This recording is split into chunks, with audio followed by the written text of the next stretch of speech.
Hi there, my name's Christy Harst, and I am a voiceover actor and the creator of the Building Doors campaign.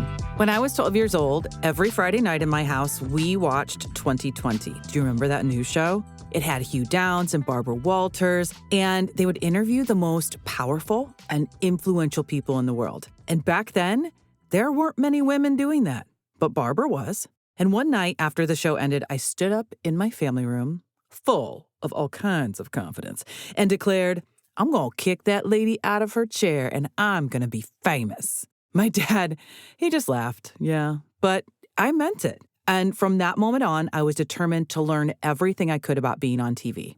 I grew up in a rural farming community, so we were really far away from any kind of TV station. So I just figured I would use what was around me. And what was around me was 4-H. If you don't know what 4-H is, it is a agricultural type of organization for kids. There will be kids who live on farms who raise animals and show livestock. There were young girls who would sew clothes and show off the clothes that they made, and they would be judged on it. There was even food competitions, which I did. But the bulk of what I did in 4-H was speaking competitions. And let me tell you, I won.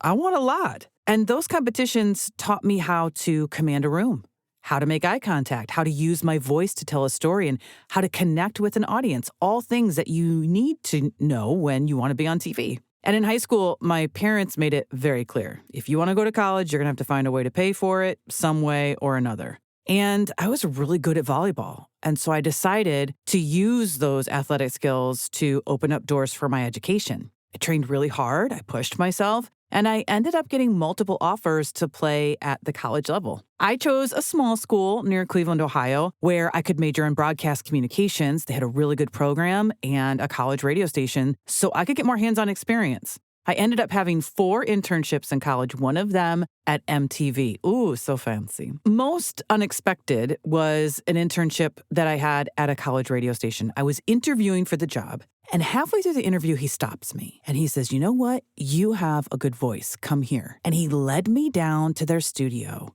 He put me in front of a mic and said, read the Star Spangled Banner. Oh, okay. I'll read the Star Spangled Banner. And after I got done, he said, you'd be good in voiceover. I didn't even know what voiceover was, and I didn't care because I was too determined to kick Barbara out of her seat. So I just moved on. But the cool part was, my parents ended up driving almost an hour and a half to get into radio range because by the end of the internship, he let me do a tag on the end of a commercial, which was pretty cool. After college, life led me down a different path. I became a head varsity coach, a mother, and eventually a full-time voice actor. I work out of my Studio Brick studio in Cleveland, Ohio. And while I love all aspects of voiceover, there was one genre that kept pulling at me: sports promo. It made sense. I mean, sports had always been a part of my life. I'd been an athlete, a coach, and now a mom to 2 kids who constantly drain my bank account with travel soccer and flag football and golf. And listen, I try to hold back from being that mom on the sidelines, but let's be honest, I fail often. Sports just has that energy, that drama, that intensity, and they have such great storytelling. And the voice you hear before the big game, the one that tries to get you to watch the game, the promos, that's the one that builds the tension and excitement, and that's what I want to do. But there was a problem. No matter how much training I did, no matter how much coaching, no matter how much preparation I had, I kept hearing the same thing. You're talented, but there just aren't a lot of opportunities for you, which is really just a polite way of saying the industry wasn't built for you. And I didn't like that. You know, there's all these cliches of knocking on a door or kicking the door in. And I just thought about, well,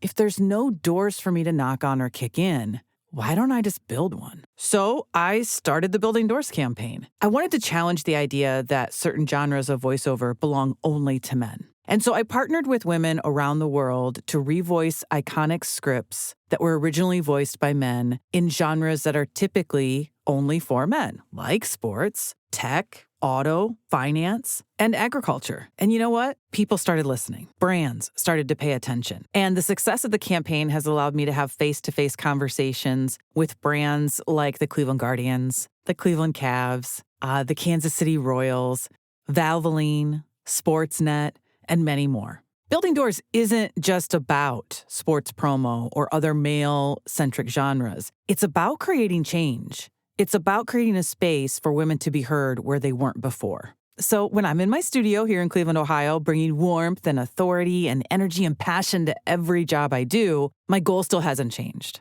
I want to be the voice that people hear before the big game. The sound of anticipation, of heart-pounding excitement, of that moment right before kickoff when anything is possible. And I know I'm ready. Why? Because I'm building the door for not only me to walk through, but for all women in my industry to walk through. Now, just a few fun tidbits about me. Number one, I love the smell of my dog's paws. If someone were to bottle that smell, I'd spray it on my pillow every night. I love it. Second, Reese's Peanut Butter Cups. Everyone loves them, right? No. The best Reese's Peanut Butter Cups are the holiday version.